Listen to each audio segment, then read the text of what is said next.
When it came to the subject of Mary, the more I studied, the more I realized how much the scriptures actually support Catholic Marian doctrine. I also began to realize how many misconceptions there are about what Catholics believe about Mary.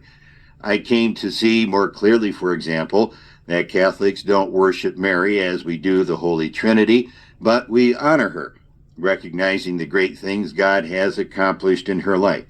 And then I came to appreciate how Catholics don't pray to Mary like they pray to God, but we ask her to intercede for us, just as St. Paul exhorts all Christians to intercede for each other.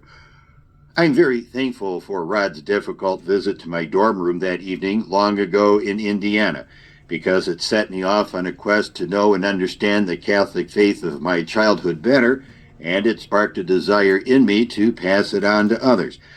And that desire ultimately led me to pursue a doctorate in theology.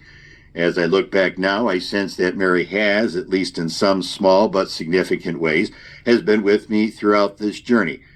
I never set out to become a professor who would teach Mariology classes, but in my graduate studies I found myself developing a number of research papers on Mary and the Bible, and eventually I wrote a doctoral dissertation on this topic and have continued to publish articles and books expounding on the Marian texts in the Bible.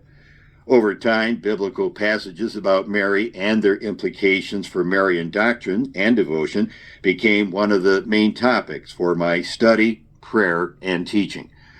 But along the way, I have also found myself drawn to learning more from Scripture about the person of Mary herself, the young woman of Nazareth who dwelt in Galilee some 2,000 years ago and was called by God to a most extraordinary vocation.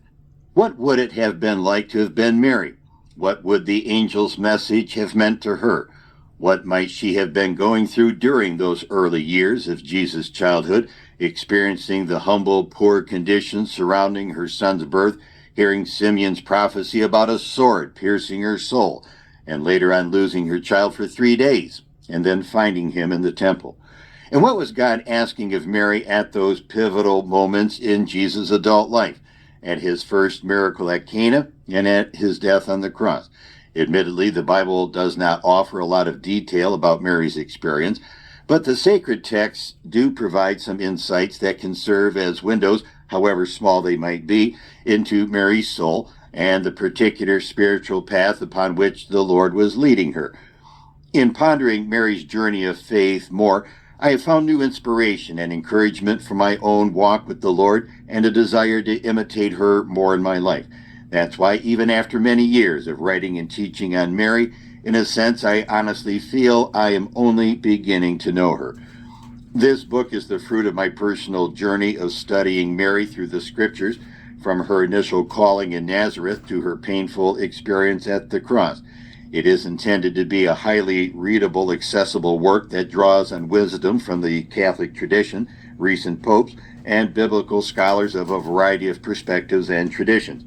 With the riches of these insights, we will ponder what her journey of faith may have been like in order to draw out spiritual lessons for our own walk with God. While there are many heroes and saints in the Bible who have qualities we can imitate, we will see that Mary stands out in Scripture as the first to say yes to the new covenant era and as a premier model of faith for us to follow.